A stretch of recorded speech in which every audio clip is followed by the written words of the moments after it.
assim, mais uma denúncia. Assim, quando você lê a peça, o Arthur ele deve gravar um vídeo amanhã, acho que ele deve divulgar tudo isso na íntegra.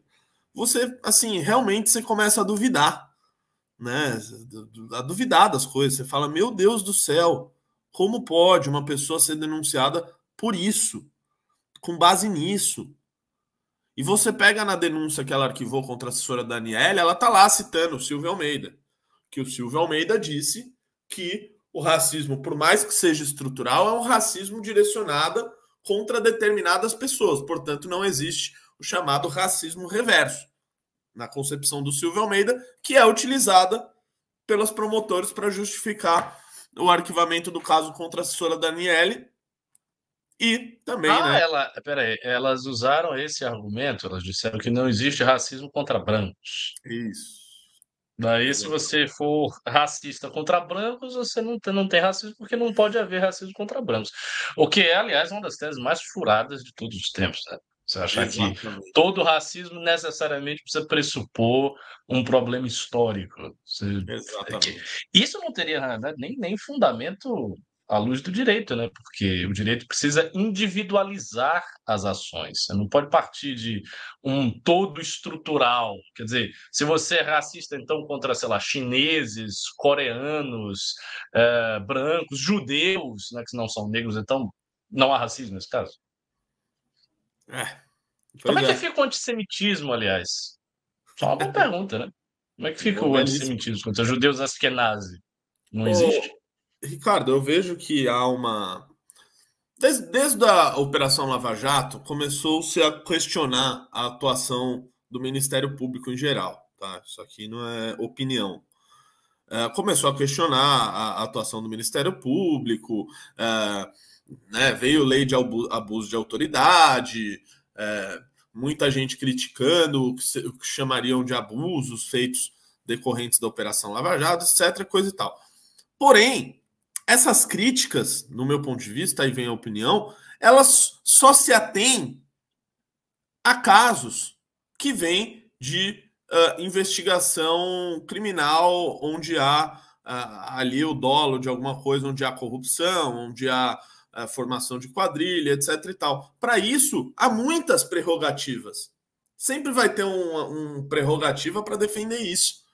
Agora, todo tipo de denúncia feita com base nessa porcaria woke, tudo isso é espetacularizado. E não há ninguém, né? Não há prerrogativa, não há prerro que aparece para falar contra essas ações. Ou seja, a espetacularização das denúncias que eles diziam só servia para criticar as ações decorrentes de investigações contra o erário, né? Para investigações, para denúncias que são feitas com base, o sujeito ele teve o preconceito de gênero contra as. Aí não aparece ninguém para falar o absurdo que é isso, né? Agora, me esclareça uma coisa. Nessa denúncia, a ideia é que o Arthur teria cometido um preconceito de gênero, isso seria equiparável ao racismo, e daí eles querem penalizar o Arthur com a equiparação do racismo. E é Provavelmente, de ó. 2 a 5 anos o quê? De cadeia? De detenção? É isso que eles Deixe-me. estão propondo? Vou procurar aqui Nossa, nossa senhora. procurar a Isso é denúncia muito aqui. absurdo. Assim, a chance disso prosperar é muito baixa, eu acho. Sei Eu lá, também. a gente está no Brasil, não duvide nada, mas eu acho muito difícil que isso prospere, não tem cabimento nenhum, é uma coisa completamente, enfim. Eu penso o seguinte, eu acho que quando estiver perto das eleições, vai pintar alguma coisa nesse sentido. Eu Mas eles também vão tentar acho. jogar alguma Também coisa acho. para o colo do MBL, tentar Com vincular isso ao certeza. Com Kim, enfim, certeza. fazer alguma coisa aí mais ampla para, obviamente, tentar garfar os nossos Ah, candidatos. Você pega, Certamente eles vão tentar fazer isso. Isso aí. você pega o Kim não respondeu nada lá sobre aquele caso do Monark. Mas você vê agora o caso do Arthur aí, o que não levaria um outro lacrador de entrar com uma denúncia contra o Kim às vésperas da eleição sobre esse assunto? Porque isso faz, né? Eu falei isso pro Arthur logo que vi essa matéria, que isso faz com que você esteja em constante, em permanente, você é permanentemente acusado. Você é permanentemente investigado por aquele assunto. É como se ele não tivesse fim. Então você vai lá, você responde, você se defende, a justiça arquiva, eles pegam o mesmo caso e inventam outra tipificação penal para sair na imprensa, para você estar oficialmente respondendo a isso. Então você fica um permanente investigado. É disso que se trata. E a gente sabe que você falou, provavelmente vai vir alguma coisa ano que vem. Né? Não, não sei do que, mas vai aparecer. Vai falar, mas em 2014 o Renan Santos colou na prova na USP. É isso. É isso. A gente é constantemente, permanentemente investigado. É isso. Enfim, é, Pois é. essas Eu coisas, vou. cara, eu fico muito consternado quando eu vejo o tipo de debate entre aspas, político que existe no Brasil, porque assim, nós estamos num país que ele está completamente quebrado, um país que está ferrado em muitos níveis.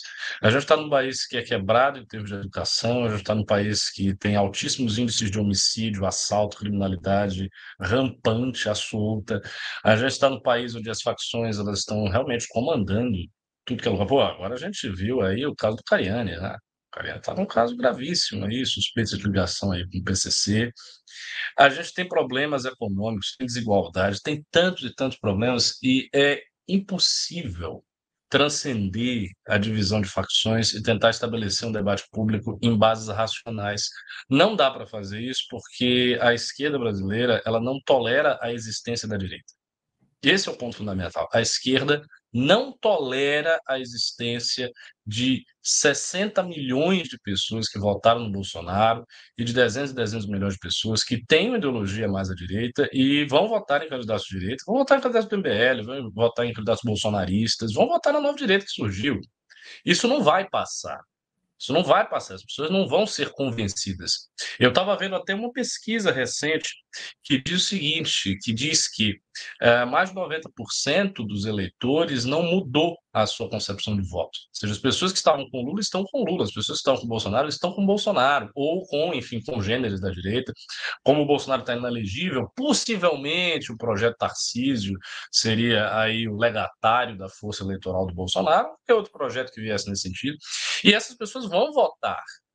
E a esquerda brasileira não tolera a existência dessas pessoas, cara. Não tolera a existência da direita mesmo. Eles querem destruir a direita, calar a boca de todo mundo, tentar fazer tudo pelo sim e pelo não para nos impedir de atuar. E isso é uma assim, isso para a democracia brasileira é uma coisa terrível, porque a gente está num país que você não consegue dialogar com o outro lado. Imagina, você tem dois lados estanques em que não existe diálogo nenhum, em que uma parte quer destruir a outra parte, uma parte grande, também gostaria de destruir, porque os bolsonaristas têm uma concepção de democracia, entre aspas, que é muito problemática. Né? Eles também não gostam da esquerda. Se eles pudessem calar a boca de todo mundo, fechar os partidos e tal. E, ao mesmo tempo, você tem um centro que foi completamente esvaziado.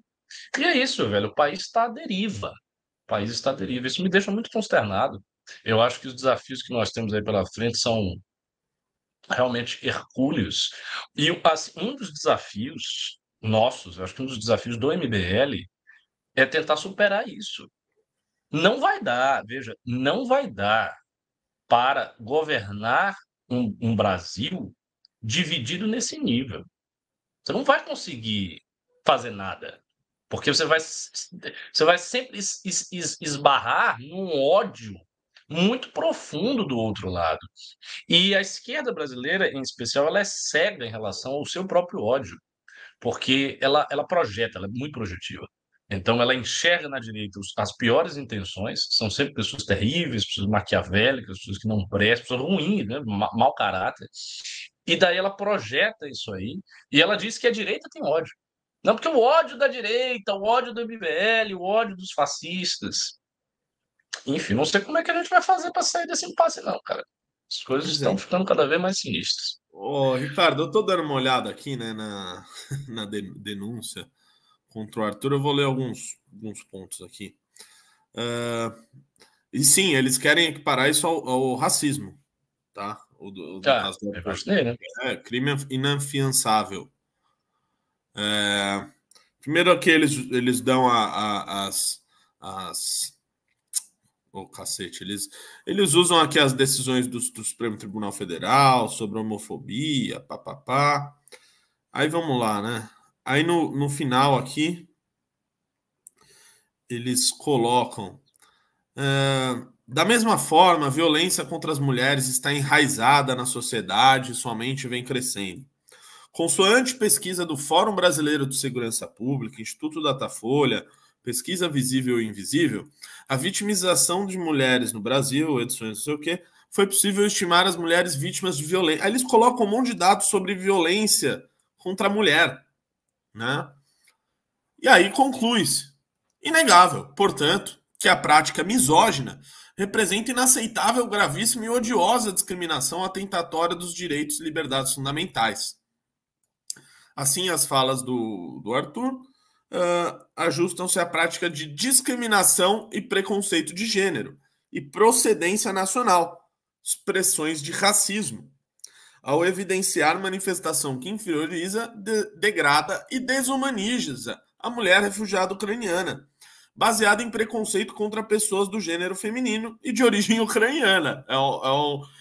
Você vê que contradiz, né, o que a outra decisão dela, né, de que o racismo estrutural e tudo mais, ele é só contra algumas pessoas. Não, aqui no caso já tem Pois é isso que eu ia falar, eles são brancos, elas são brancas. não, aqui tem o preconceito contra loiras ucranianas, que é confesso que é uma novidade, eu nunca tinha ouvido falar sobre isso.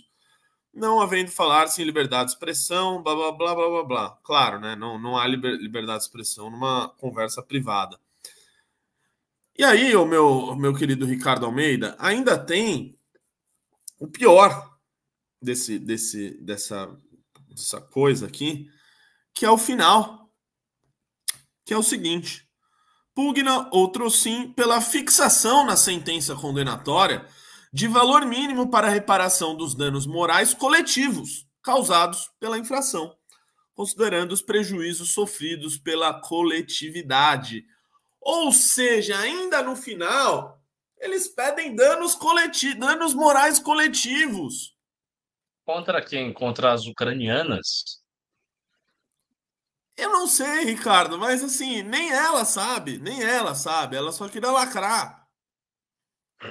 Olha o nível. Então, sei lá, o Arthur vai ter que pagar, não sei, no final das contas, R$ 500 mil não sei, pro Júlio Lancelotti, Zelensky. pra Educafro, pro Zelensky. É Para uma educar, imbecilidade. né? Nossa, assim, você começa realmente a duvidar, né? A duvidar da inteligência das pessoas. Isso daqui é ridículo. E aí eu abri aqui a outra lá, que arquivou a denúncia contra a assessora Daniele, né? Então, ela diz aqui o seguinte: busca-se perquirir se a afirmativa lançada pela representada, lembrando, torcida branca que não canta, descendente de europeu safade, pior tudo de pauliste, se subsome ao crime de discriminação contra a raça branca, blá blá blá blá blá blá. E aí ela vem.